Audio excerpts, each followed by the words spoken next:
Let's try to understand the flow of this particular program.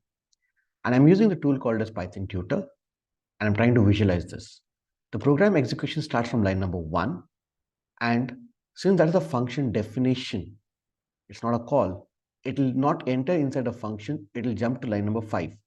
Line number 5 creates a global variable called as var, and the value in that is set to 10. Now, since the statement in line number 5 is a global variable, so global variables are visible once it is defined till the end of the program.